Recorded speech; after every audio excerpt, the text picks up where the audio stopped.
Megalopolis is directed by Francis Ford Coppola and it stars Adam Driver, Giancarlo Esposito, Nathalie Emmanuel, Aubrey Plaza and Shia LeBeouf. And in Coppola's new movie, which I will be reading off Letterboxd because my god, there is a lot to say here. Genius artist Caesar Catalina seeks to lead the city of New Rome into a utopian, idealistic future, while his opposition, Mayor Franklin Cicero, remains committed to a regressive status quo. Perpetuating greed, special interest on partisan warfare, torn between them is socialite Julia Cicero, the mayor's daughter, whose love for Caesar has divided her loyalties, forcing her to discover what she truly believes humanity deserves. My god, that is a plot synopsis. Megalopolis was a movie I was intrigued to see. I wouldn't say excited, but intrigued. Because I'll be honest, I'm mixed on Ford Coppola's work. I like The Godfather. I like Apocalypse Now. I'm not going to say my thoughts on Bram Stoker's Dracula because, my god, I'll be having people right outside my door trying to kill me. But I've always found his work interesting, so I was intrigued to see what Megalopolis had in store for me. And unfortunately, I can say that I didn't really like this movie that much. Megalopolis is ambitious, but shallow. The message that I got from this movie is that build a utopia because it will be good for people. Now, I don't disagree with that message to an extent, but it's very shallow compared to what this movie is trying to do. For all of its characters and plot lines and conflicts, this movie didn't send a big message to me. The characters are pretty bland. You don't really care about what's going on.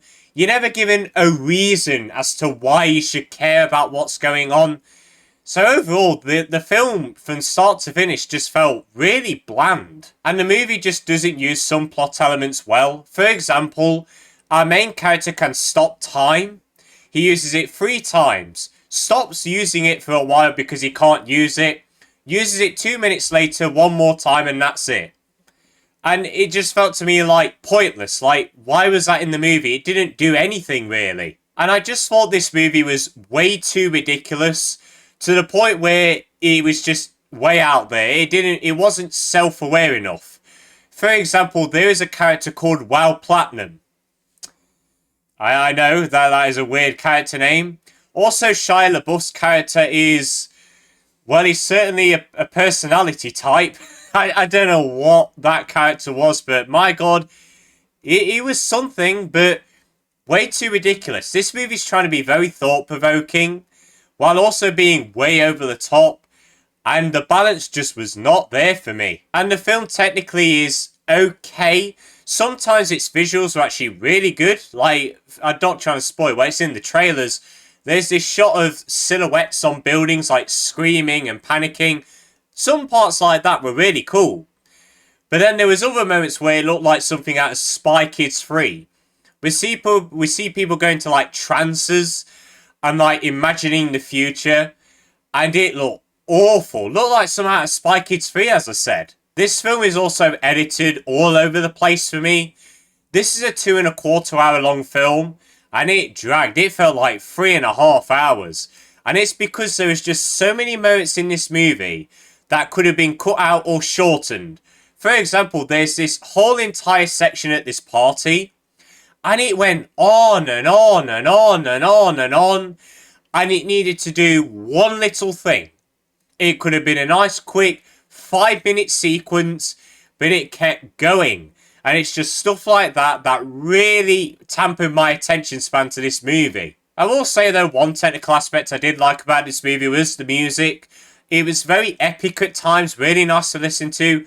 And I just like the low sort of calming stuff. There's a lot of trumpets in this movie. And I like that. I don't know why. It was just kind of funky. So yeah, the music was actually pretty good here. But the best part about this movie was the acting. Adam Driver's great in this movie. I don't think I need to say anymore. It's Adam Driver. Nathalie Emmanuel, she was really good here as well. And I think her and Driver had some really solid chemistry. Giancarlo Esposito, Shia LaBeouf, Aubrey Plaza were all entertaining in this movie as well.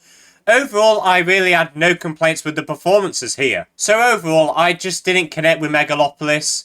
Maybe later down the line I respect it more, but at the moment, I just didn't get into it. I thought the characters were very bland. For the amount of content that it seemed to have, I just didn't think it sent that big of a message. The visuals were very on and off. The editing was weird. The acting was great. That's probably the best thing about this movie. But I just did not get into it at all. But I'd still highly suggest you go and see it. Form your own opinion. People seem to be really liking this film. And if you do, that's brilliant. Perfect for you. For me, just really didn't connect with it. So overall, Megalopolis is going to get a 2.5 out of 10. And guys, that's it for the end of this review. I hope you all enjoyed. If you have seen Megalopolis, let me know your thoughts on it in the comments. Did you like it? Did you not? Let me know. But I hope you all enjoyed this video. Have a good day. I'll see you later.